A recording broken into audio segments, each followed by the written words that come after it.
Oh, it's another winter wonderland in Colorado tonight. Oof.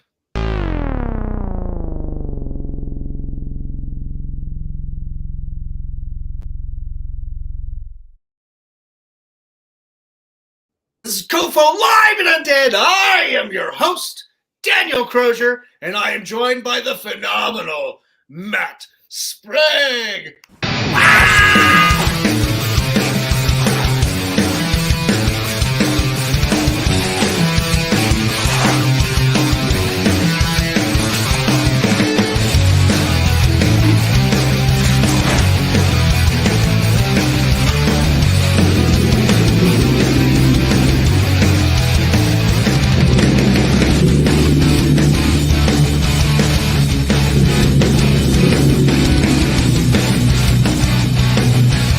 You write something on my face.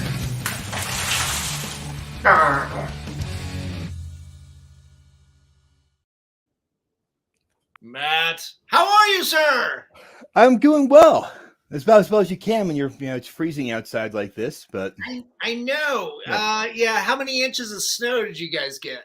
I'd say we've got at least 6 out there. Oh my gosh, But we're way down south, so. Oh, okay.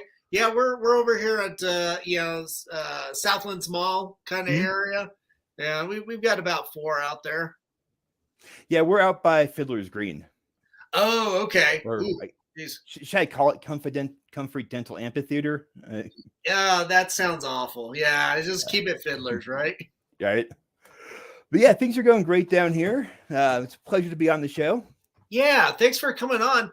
It's good to have you on and chat a little bit more of your horror experience. Tell us a little bit about yourself.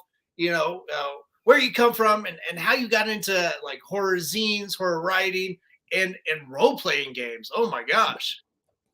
So, for those who don't know me, I'm a local zine author, RPG game designer, and software engineer. Side plug: I run the Rocky Mountain Linux user group for all you like free open source software fans out there. We have a meeting coming up tomorrow night. So I got into horror originally fairly late in life. Unlike some people who can talk about like being really into it when they were a teen or whatever, my teen years were all Tolkien-esque fantasy. Nice. Followed by like a bunch of Star Wars novels and interested in that stuff. And then I change up what I read every few years, and horror's just been probably the most exciting area of publishing, in my opinion, lately. As far as small presses, indie creators, new voices, like it's almost gotten hard to keep track of how many new really great authors we've got coming out. Nice. That's cool. So that's what kept you kind of coming back. Just new voices, new creativity. Yeah, and on the RPG front, I always hear it attributed to Stranger Things, but RPGs and tabletop gaming are way bigger now than I ever thought they'd be when I was playing like Warhammer 40,000 or Call of Cthulhu back in my teens. Nice. I never really thought we'd see the market the way it is now. Yeah.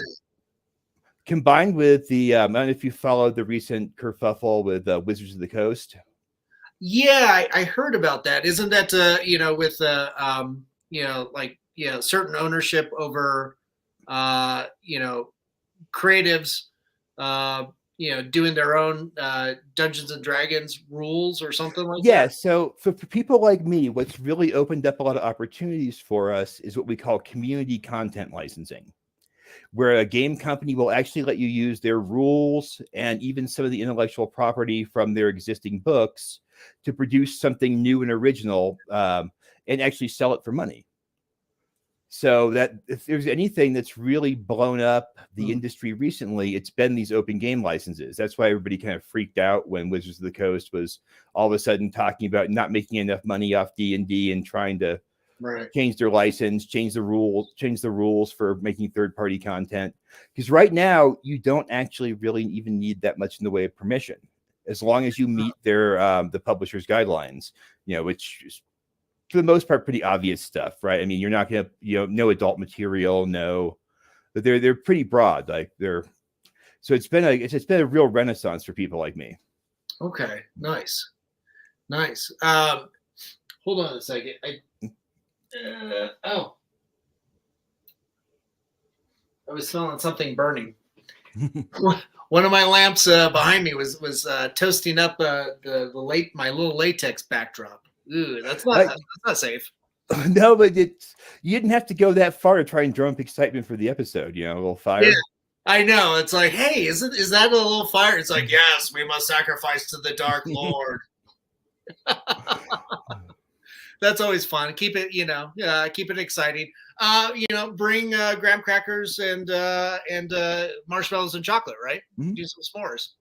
So, getting back to like the RPG industry, though, what really got me involved originally was making homebrew content. Before you could actually sell something that used, say, Chaosium or Wizards of the Coast intellectual property, there were a lot of us out there doing zines, doing homemade fan rules, mods for things that were strictly unofficial. But that was almost more fun to me than just playing. Yeah. It's coming up with stories, coming up with new and interesting add-ons. Like some of that stuff actually did come out in the in What Evil Lurks, which we'll talk about in a little bit, I guess. Right. Right. The with What Evil Lurks, that's your horror fanzine, right? Mm-hmm. Yeah. So those of you who don't know, I help run a horror fan group called Mile High Horrors. Mm-hmm. So originally a meetup group. It's actually gotten surprisingly large over the pandemic, since some of our really enterprising members set up what's turned out to be a surprisingly active Discord server. Oh, okay. Actually, I probably should have given you the link for that one. But anyway, so when after the group had gotten to a certain point, I was talking to my younger brother one day, and we were talking about how we both have writing projects and we both have stuff that doesn't necessarily get sold or isn't necessarily marketable. And we hit upon the idea of doing a fanzine, doing it old school, like 80s desktop publishing style, printed up at Kinko's. And it's just been a tremendously fun project.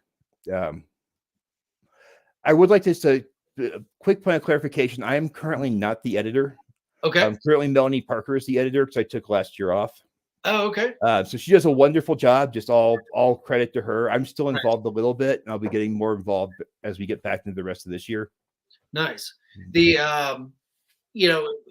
doing the fanzines, like, are you sitting there, in terms of content, are you writing articles, or is it short stories, or is it just kind of an accumulation of both? It's both. I've written for the zine. I did in the first year. I did a tabletop gaming column where we published a lot of rules that we couldn't necessarily publish. For existing games, we couldn't necessarily publish due to intellectual property restrictions or whatever. Right. So strictly homebrew, strictly fan content. If any of the lawyers are out there watching. Right. And then I've also written things like linking fiction for the zine. We have a little story that runs all the way through, matching up to the theme. Nice. Really, like, what we wanted was just a crazy zine content, right? Like, we just wanted something where we could go nuts with no restrictions, no concerns about marketability. Okay. And then as we've picked up more and more contributors from the group, we've also started running a lot more nonfiction articles. Oh, okay. Like, for example, our most popular column for years was actually my brother's column, where he wrote about horror influences in hip hop music. Oh my God, that's awesome! Yeah, starting out with like the Grave Diggers, Brother Lynch Hung. Like, I had never actually even thought about just how much a band like, say, Cypress Hill really uses a lot of horror imagery in their work. Right. Yeah, that is something that you do see a little bit of crossover with, especially a lot of rap groups that you would see from California, LA, Cypress Hills, definitely one of them, but also like gangster rap, lots of skull imagery. And then when you think about like films, especially back in the 90s with there was a couple films with Snoop Dogg where he was in like an urban horror. I think in Tales from the Hood. Was it Tales from the Hood? Was that the one? I can't remember if Snoop Dogg was in that. That was Rusty. It was Rusty Cundiff who actually produced and directed it, I think. Okay. He's the guy who did the mockumentary Fear of a Black Hat. If you've ever seen that. Yeah. Yes. Yeah. No, that was awesome. I remember seeing that. I think shoot. I think that was about 15 years ago. Mm-hmm. It's been a little while. It's been quite a while, actually, but yeah, most definitely. That it's interesting to think about that. So it sounds like your brother's involved quite a bit. So you've made this a bit of a family affair, huh? Yeah, I mean, Steve was a big horror fan long before I was. Okay. I actually say that. A lot of the authors and stuff I found that really drew me into horror ones he recommended. Oh, nice. Nice. What kind of horror was he in? And this is mostly books, right? Yeah. What was he directing you towards? People like, for example, Brian Keene, who's pretty big. He wrote the Rising, which is a really excellent almost like genre-breaking zombie novel. It came out right around the time everybody started getting kind of bored with zombies and actually did something new. Mary Sangiovanni, who's one of the leading voices in cosmic horror. Let's see. Victor Laval, who wrote Ballad of Black Tom. I'm a big fan of early 20th century cosmic horror. So one of the things that really got me excited is seeing just how many new voices, right? Women and people of color are actually actively writing cosmic horror almost as a response to Lovecraft. Nice. Okay. Yeah, and that's been really cool to see.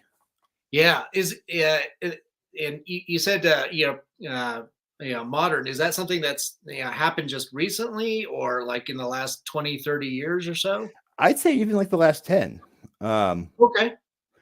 To me, like I'd have to go back and look to see when it was published, but there was a Tor Books bundle specifically called Talking Back to Lovecraft. It was all women and people of color. And it was everything in there was excellent.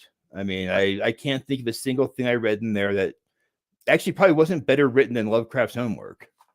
Yeah. It's neat to see that tradition kind of get honored without shying away from some of the more uncomfortable parts of its heritage. Right. Yeah. That's with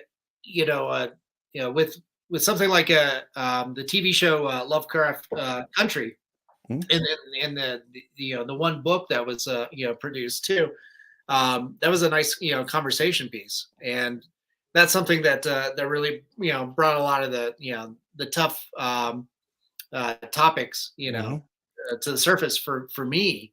Was just the blatant racism from this one writer. I mean, I not interested in getting into a huge derailment on Lovecraft's racism. I will say there's a second Lovecraft Country book coming later this year. Seriously, wow, I was not aware of that. No, Matt Ruff wrote another one. Wow, that's cool. Well, that's awesome. That's something to look forward to, especially people that found and became lovers of the TV show based off of just the one book and then it being canceled relatively abruptly. And I would hope everyone who liked the show too eventually gets kind of drawn into writers like Victor Laval or Ruthenia Emeritus, who are doing just really, really awesome stuff. Kind of like I said, reimagining some of the Lovecraftian horror. And Lovecraft's a big one for me because he was probably the first horror writer I ever read. Oh, no kidding. Going all the way back to when I was a kid. The tattered cover used to carry some surprisingly nice editions of his work, which it pains me to even say this now because those were so collectible. And 12-year-old me did not know that. Yeah. But it's also through Lovecraft I first got interested in role-playing games. Okay. No kidding. At that age still, correct? Yeah. To me, Lovecraft was almost more sci-fi than horror when I first read him. Sure. He has that reputation as being almost like the atheist horror writer whose monsters are actually aliens or people don't think about it, but Cthulhu is basically the first kaiju This giant alien monster is just sleeping underneath the ocean. And it was through the Call of Cthulhu role-playing game that I first got interested in gaming, really, period. Okay. That's so cool. Yeah, and with role-playing game too. I mean, obviously you're able to, create your own adventures and stuff like that. But if you don't mind me, can we segue to what you're doing today with your own projects? Yeah, so I've got two things that should be coming out very shortly. I keep saying that, but they actually are about to be out. I really am fascinated by Colorado's history, and having more or less grown up here. So the first thing I've got that I'm really excited that's going to be coming out is an adventure for Call of Cthulhu called the Goldfield Fishman, which is set up in the old goldfields of Colorado. If you know where Victor, Colorado is. Yeah. So I originally actually had the idea for it when I was up at the Black Monarch there. Sweet. Yeah. And there's just such a wonderful, rich history of mining in the Old West, and like even some really pioneering female figures in the mining industry out that way. Oh, really? I guess I'm not familiar.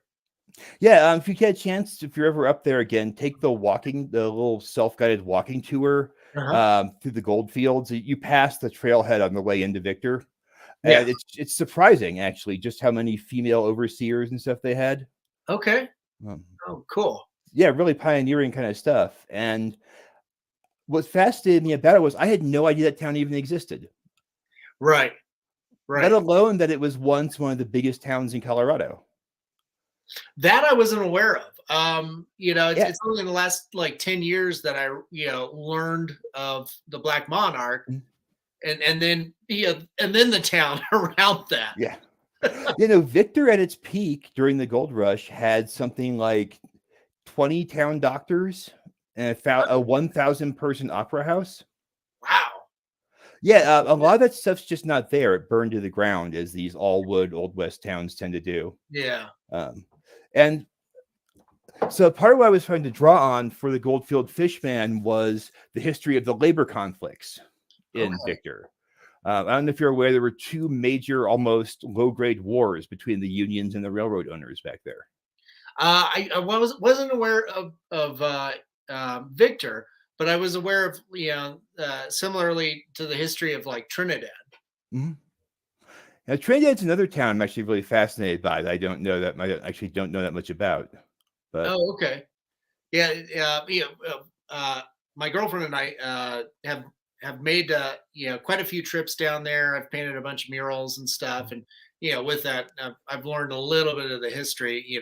Down there where unions and the owners of the mines had an all-out gunfight. Where the miners, the unions, just basically got obliterated. Yeah, I wish I could say they'd fared better in Victor, but yeah, probably the similar scenario, I'd imagine. Similar outcome. But that it creates a really rich set of history to draw on, right? So like trying to figure out what I can say without spoilers for the adventure if people want to pick it up eventually here.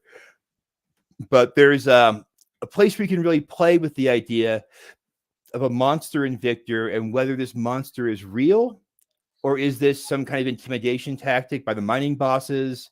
Are they making this up, or maybe the union making it up? But it creates some real ambiguity. I'm also like, I did not do this. I was really tempted to try and tie in the 1899 fire that leveled the town. Oh dear. Yeah. Because that was a big event in Victor's history, but I try to shy away from in anything I write. I try to shy away from attributing supernatural sources to real tragedies because I feel like it kind of devalues them. Right. Yeah. So with that, how do you bring in supernatural elements? Are those just something separate, like kind of an outsider element? Yeah, I mean, again, going back to Lovecraft, like I don't necessarily always think of things as supernatural. You have a tendency to throw that word around. Right. In this case, the mystery, the big supernatural element is going to be whether or not this monster hidden in the depths of the mine really exists. Okay. Ooh. Right. Yeah. Was it stashed there by cultists who worshipped it like 50 years earlier? Was it, again, is it something that they're just making up to intimidate the unions? Like, but what's really going on? Right. Wow. And it's gonna feature some historical personalities. Jack Dempsey actually worked in Victor around that time before he was a boxer. Nice. That's wow. That's pretty cool. This sounds really interesting. It also sounds like a great premise for a film too. I never like to say that, but yeah, I would love to eventually. Eventually, that's something we would all love to see our work turn into. Right. Yeah. If not, at the very least, like some kind of a company novel or something to draw inspiration, from while you're creating your own, role playing experience. Actually, I have been working on some sort of tie-in short stories that go back a ways. What? That sounds awesome. Well, you need a certain amount of what we call game fluff. It's like, fiction that basically sets the mood when you first pick up the book. Ooh, nice. Throughout. So in the process of doing that, I've been thinking about expanding something into a novella. So we'll see where that goes in the next few weeks. But man, that sounds awesome. And so with the role-playing game, you mentioned that it's coming out soon, but it's a little bit pushed back. Do you have a date? We should have everything up. What is today? The 16th, 15th? Yeah, 15th. I would say by the 27th. No kidding. That's awesome. So one day before the end of the month. Yeah. That's awesome. It's got to be done and up by then because that's my girlfriend's birthday too. So. Oh, excellent. So I cannot be still tweaking the PDF on the 27th. Yeah. And where can folks go to find that? Yeah, all this stuff, the best place to look is in the Drive-Thru RPG's Miskatonic repository section. Okay. Which is where you publish anything that is not directly licensed by Chaosium, but is for the Call of Cthulhu role-playing game. Nice. That's so cool. We've got some folks posting comments on here. So loving all the Colorado history that is being incorporated. Man, okay. So that's a central online location for all. Yeah, it's probably the biggest online vendor of RPGs, period. Okay. They do ebook and then they do print on demand. Nice. If sales are good enough, they actually will print stuff in advance. But oh, cool. Excuse me. So for everybody that's tuning in, make sure after this broadcast, hopefully go and do pre-sales. Are they available for pre-sales right now? Not yet. Okay, shoot. All right. Yeah, but no. On the 27th.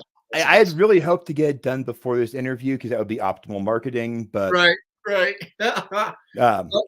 I talk a little bit about the other adventure I've got coming out? Yeah, definitely. So the other one I've got coming up is tentatively called The Last Train from Tunguska. Okay. It's set in post-revolution Russia. So like the early 1920s, 1930s in the Soviet Union. And the players play a group of soldiers who are tasked with traveling out to Siberia and bringing back a mysterious political prisoner who may or may not have supernatural powers. Uh-oh. And what really got my interest about that scenario, what got me really on it was, I don't know if you've been down to Game Train. I haven't, no. So it's a excuse me. It's a game store / restaurant that's down off County Line in Highlands Ranch almost. And they have rooms set up that look like train car rooms and even have a little screen on the wall with the train going by.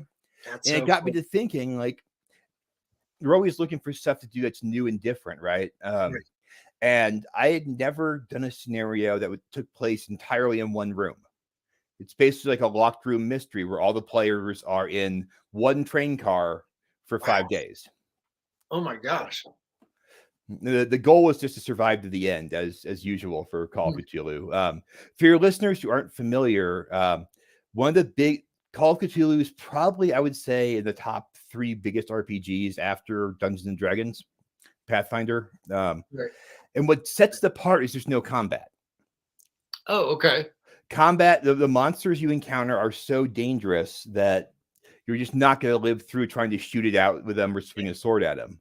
Yeah. It's the only RPG I can think of where your ability to read Latin is actually more important than your ability to shoot a gun or use a knife. Nice. Okay. So it's very investigation focused. Yeah. Yeah. So like in Last Train from Tunguska, the players are going to be kind of trying to figure out what's going on and whether or not this prisoner has any sinister or undue influence on some of the other people on the train. Nice. Okay. Yeah. And that will also be on Drive Through RPG at the same time. Wow. So it sounds like you got a busy couple of weeks trying to get that stuff done. Yeah, it's a backlog of stuff. I have a couple other things I don't want to say I'm going to put out short term that probably will come out. So I've had this huge backlog of projects that I've jumped around and been trying to finish up, actually just dotting all the I's and crossing all the T's recently. Nice, man. That sounds awesome. Yeah, and on top of that, you're also working with Denver Horror Collective, participating in some anthologies, correct? We're going to be in the upcoming anthology. I was not in the ones that came out already. Right. But yeah, so I guess we've talked about that a little bit. The Denver Horror Collective is planning. I can't tell you the topic yet, but we are planning an anthology for later this year. Oh, that's awesome. Yeah, so this will be our fourth one. Hopefully it gets some real traction. Jewish Book of Horror, I wish I had submitted to because it did so incredibly well. Yeah. For at least for one of our books, it got Publishers Weekly reviews and libraries picked it up. Actually, recently found out that the second anthology we put together, Consumed, Tales of the Wendigo, is actually in the library system in Denver right now. That's awesome. Yeah, for those of you guys who don't do any indie publishing, getting into a library is not as easy as you might think. No, it's because you got to go through like board reviews, right? Mm-hmm. Yeah, it's really helped if you can get a review from somebody like Publishers Weekly that the librarians actually consult and trust. But yeah, there's a whole review process. You got to send the book in. Somebody's got to read it. They've got to actually vote on it as a committee. Like it's a whole thing. Wow, that's so cool. Yeah. Denver Horror Collective, have been putting out just amazingly high quality, books and anthologies and stuff. Incredibly well received. Yeah, it's been great. The whole Denver Horror Collective actually has been a really great experience. It's brought together people who aren't necessarily in like the Colorado Horror Writers Association stuff. We even have managed to pull in a few people who aren't writers, which is actually one of our long-term goals is we like to get the message out that we're interested in game design, we're interested in art, we're interested in music, pretty much if it's got horror involved, then we're interested in promoting it. Wow, that's really cool. Well, if there's anything that you guys come across, make sure you hit me up or hit up Colorado Festival of Horror so we can also put the word out too. That sounds fantastic. With that, since you've got such a good handle on doing zines, role-playing games, and short stories and novels, how does your creative process for writing kind of change when you put on a different hat like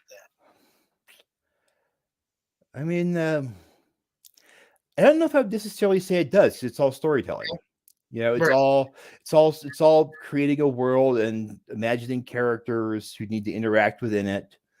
The single biggest difference between writing for games and writing, say, a short story or novel or microfiction or something is the sheer amount of almost nonfiction kind of content.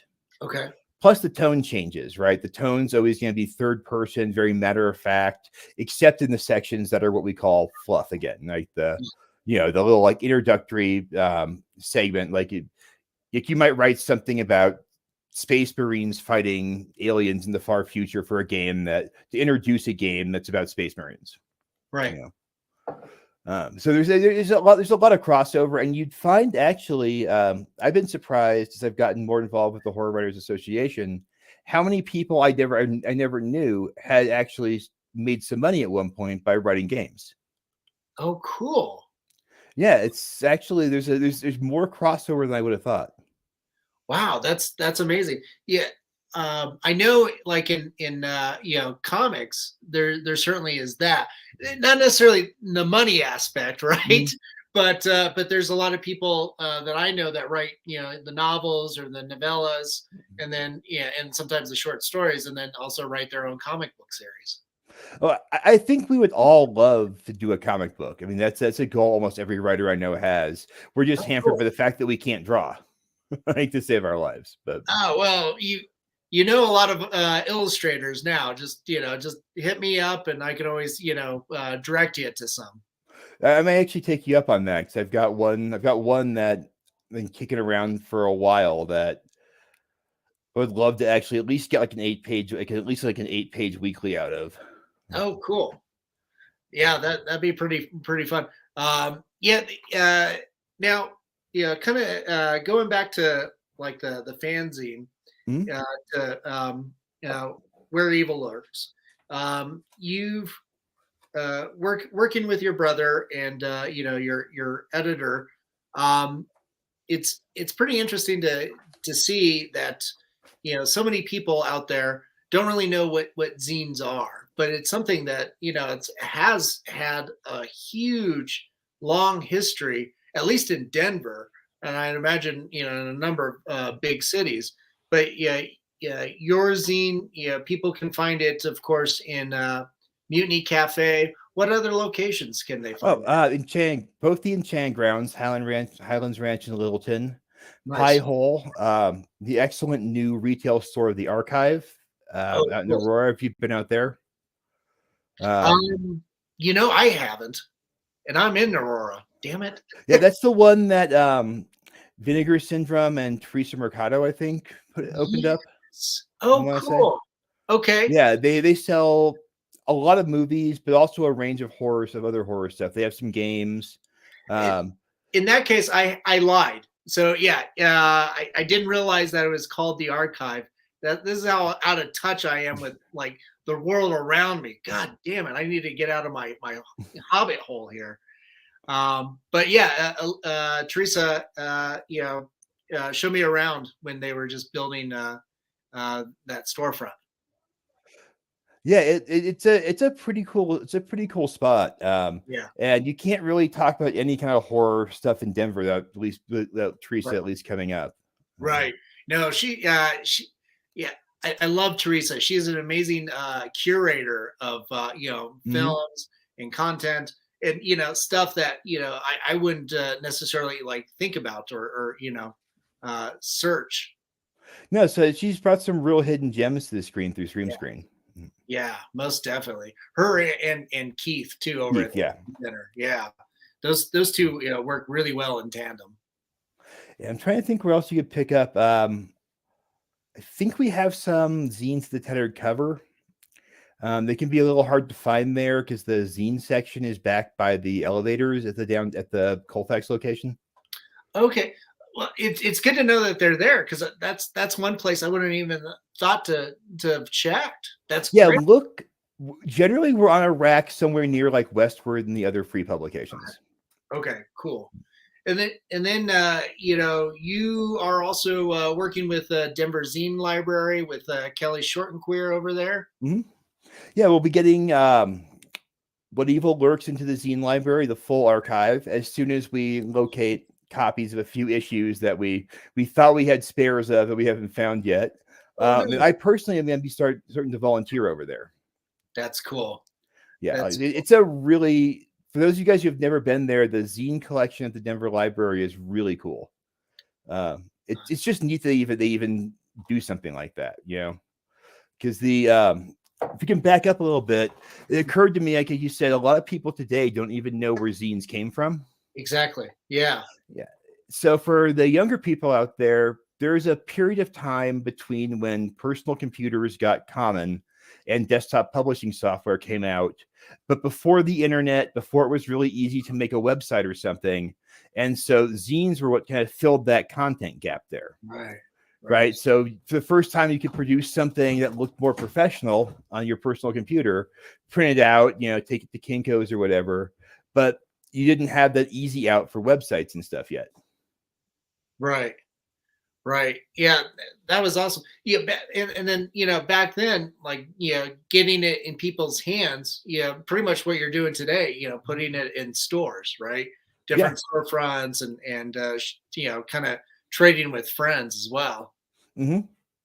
No, definitely. I want to give a shout out to Mutiny Information Cafe for being one of the few spots in Denver that actually stocks not just like 1 or 2 free zines, but an actual range of zines. Yeah. Those guys have been great. Like, I don't think we'd have hit our 3rd volume here. Just a quick plug on that one. Neat. That's cool. Death by Doll. Nice. Yeah, every issue has a theme. So this issue is horror involving dolls. Oh my God. Dolls are so damn freaking creepy. Yeah. I don't know.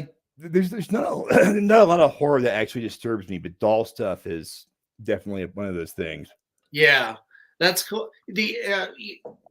How many issues have you put up so far? You've talked about like you're up to like volume.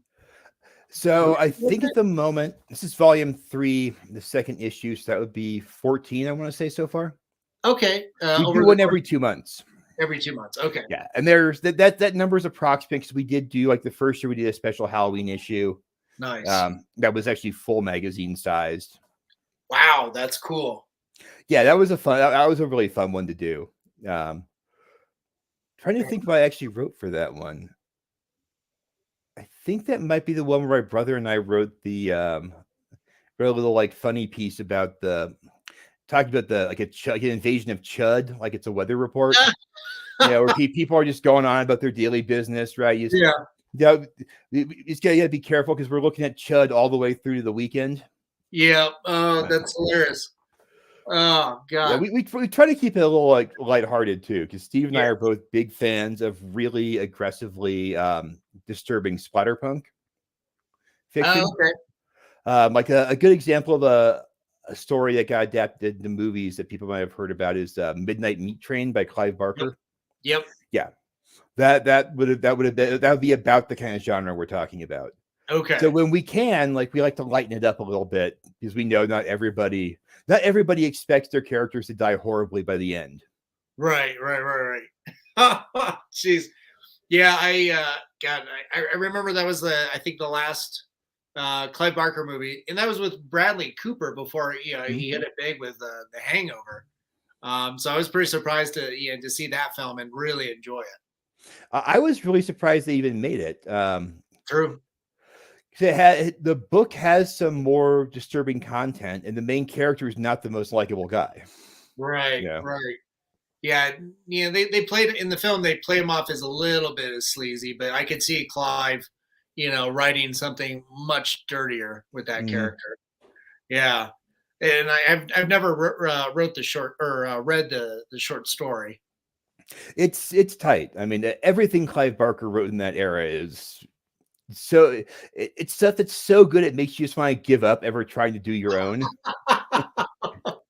But Matt, please don't keep writing, okay? Obviously, we're not going to, but there's stuff you come across like that periodically where you're so blown away by the person's talent that you're like you take a step back and reevaluate what you're doing. Well, hopefully you can just oh yeah, he did this. I can apply these tools. Mm-hmm. Yeah, I mean it's writing is always a conversation, right? Like that stretches across time. Yeah. We can't produce anything today without the influence, conscious or unconscious, of everyone who came before. Right. Most definitely. Yeah. You mentioned too before we went live that you were starting a new day job tomorrow, but you were interested in like seeing how having such limited time will force you to really refocus on how you apply yourself to your art. Yeah, I mean, I just for myself personally, I found that having nearly unlimited time to do stuff does not make me the most productive. Sure. Yeah. I mean, I was actually looking back at what I wrote each year over the last like 4 or 5 years, and my best period actually was when I was the busiest. Okay. In my day job. I think maybe just because you got to make the most of the time you do have. Right. You know, I mean, maybe there's something about the frustrations that come from working a 9-to-5 job too that it just feeds into horror. I mean, that just to me that's always been like one of the single most overlooked bits of horror is just the horror of having to get up and go somewhere every day at like 6 a.m. and spend 8 to 10 hours there and then come home. Right.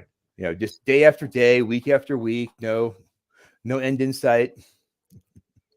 Yeah, it almost seems like, kind of aimless and stuff, and just that drudgery, it kind of fuels that fire. It's like I got to change the situation, or at least focus your energies into some type of expression. Yeah, I mean, do you find like I can't speak for anybody else, but I find the happier and more contented my life, the lower my output. True. No, I do find that for me specifically, like of all things, animosity really fuels the need to get a project done, whether it's I'm frustrated with myself or whatever situation I find myself in. And suddenly I'm pleasantly surprised because a project just got done in my little stupid fit of rage. No, it definitely makes a difference. So I did want to ask you one question though, since I've got you on here and you've got your finger on the pulse of the horror community. What would you like to see as a hey, Colorado's horror scene is burgeoning, but it hasn't always been that big. So if we're not the experts, then who is? True. Yeah, I would say that we have an amazing horror scene. We definitely have a fantastic haunt scene. I think we've got the best haunts in the country, hands down, and definitely probably the most. When Halloween season comes around, you can't throw a rock without hitting one. It seems like it's fantastic to see that talent. But I think there's there's a big creative community that also branches off of there, because all those people that work in that, they all want to make films, and they all want to do all kinds of other stuff, and perform in other platforms. And that's one thing that's been so great about COFOH is, like you said, there's a wonderful community here. It's just not always been the easiest to get everybody together. Correct. I think we've got different offshoots. It seems kind of sporadic and sparse, but when we had like Telluride Horror Show, when that's in full swing, and then more central to Denver, Mile High Horror Film Fest. I mean, holy crap! The audience and the talent that pulls around those events it's just so infectious and endearing too. And this is my first year going to Telluride actually this past October, and I didn't realize just how big an event it actually was. Yeah, what's the turnout for that, do you think? I don't know if I can hazard a guess at the turnout. It's enough that they can pack all 3 venues that they use. Cool. I mean, the high school, I can't remember how many seats are in there, but they can fill that, the Opera House, and the little Nugget Theater on Main Street. Nice. That's awesome. Yeah. And they, even more amazing is they get real, as Hollywood as horror gets, they get real big name films in. Yeah. I'm used to horror film festivals being more short films or like really out there indie stuff. So it was neat to see one that actually had backing from Shudder. It had movies that you actually were going to be able to go watch in a theater at some point. Yeah. Well, I think that's the nice thing about the culture out here in Colorado is it's we might seem a little bit kind of sporadic or scattered, but in the recent years, even despite like the pandemic and everything, we've been able to coalesce and kind of congregate and come together. I think like Denver Horror Collective does a really good job of doing that, reaching out to people. And it sounds like you guys have designs on really expanding into other avenues of creativity. Yeah, I might give that plug again. The Horror Collective has been a really excellent group. Our dues are incredibly low at $20 a year. And if there's one thing we would really like more than anything else, would be to draw in more people who aren't writers. Yeah. So I can only think of one person in the group really right now who's a really outstanding visual artist. Okay, cool. Is it is that like Zach Hennessy? Yeah, it's Zach. Yeah. Yeah, I love Zach. He's awesome. His stuff is just really great. And he actually, I don't know if it's coming out. He's been doing some RPG stuff recently too, I think. Yeah, I thought he was doing some stuff with Brandon Hobbit, another fantastic horror sculptor. Yeah, I don't know where the status is. He had picked up a contract from a company in the Springs. Oh, cool. I was looking for some stuff, and then he and Brandon did a standalone RPG kind of art book that was for sale at COFOH last year. Oh, that's awesome. Yeah, I think I've talked to Brandon and Zach about that, and I know they've done like a panel presentation on what they were working on. So something else I wanted to ask you while we're sitting here is, why is there no gaming track at COFOH? I think that's something that we're going to have to look into. Yeah, that's something that we should talk about another time, like off air or something. But I would love to get to bring some people in and run some games as part of COFOH. Yeah, I think that'd be really exciting. I know Wizards Chess came in and they were doing some kind of gaming component for like a couple hours, I think, in the main atrium at the old location. And this year we're going to be at the Denver Marriott in Park Meadows, Lone Tree. Oh, nice. That's super convenient for me. So that's true. That's going to be on your end of town. Yeah, that's going to be exciting. Yeah, and much bigger space. Much more accessible. Way more parking, and more central to like public transportation too. Mm-hmm. Our old location was exquisite, but it was still met with some limitations, and so now we're just able to expand and hopefully bring more of our Colorado and those just outside the state too. Bring them in. Mm-hmm. And because there's a good or a fun horror community in Wyoming, and even Utah is huge for this stuff too. Really? Yeah, there's much bigger events going on in of all places, Salt Lake. I'd imagine it's kind of a response to some of the more conservative factions, I guess, over there. But they like to get their freak on too. I can see that. I think Salt Lake too, especially, has been picking up a lot of people who aren't the traditional demographic for Utah. Right. Most definitely. It's been pretty fun to just kind of see how like these type of communities are growing and how creativity, really unites, whole groups of people, unites us all. It's kind of this common thread. I actually been wanting to ask you, what made you decide to do COFOH? I like how this interview is kind of turned into asking me questions, but I'm happy to oblige. We realized that there was kind of a niche for it, or an opening for it. It really needed to happen in some capacity. We've had friends, and I think you might be friends with them too. Put together like the Colorado Horror Convention, and they did that. I think it was around 2015 or so, and it just didn't take.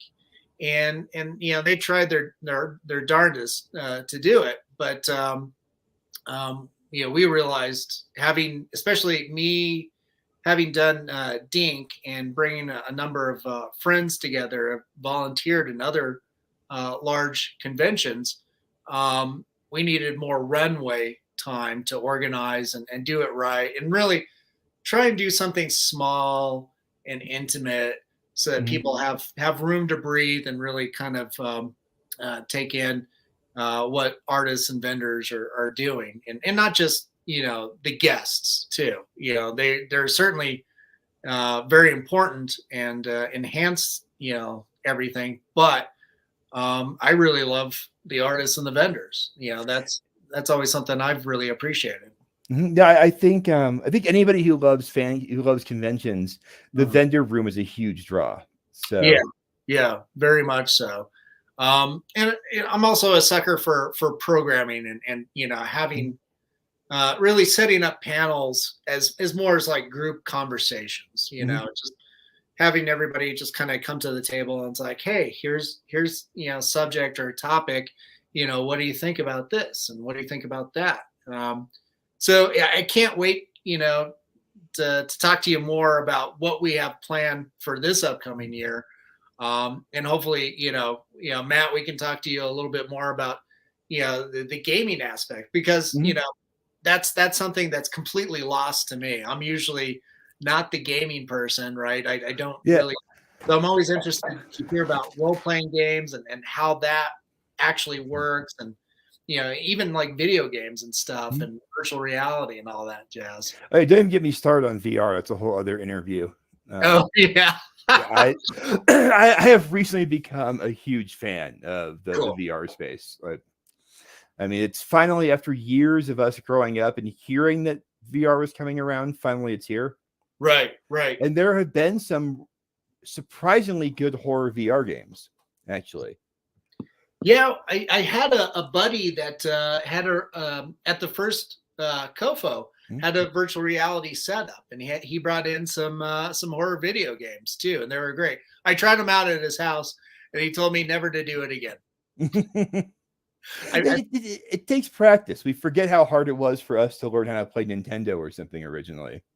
Yeah. I guess I don't have the motor skills to like stay in my lane. That's the hardest part, right? Is getting used to the amount of space you actually have to move around in, so you don't crash into your TV or your lamp or your. Yep. Very. But as far as running games, that lets us swing back towards something else that I've done historically. It's been on a little bit of a hiatus since the pandemic, which is my friend Han, who I see is listening here, who recently had to move out of Colorado. He and I ran the longest running horror game night in Colorado. Oh, no kidding. Cool. Yeah, once a month at Enchanted Grounds for, I think, nice. Han, you can comment here and say if you think I'm wrong. It was like almost 7 years until the pandemic killed it. Oh man. So we're looking for, I've been looking for some opportunities to get new gaming sessions going.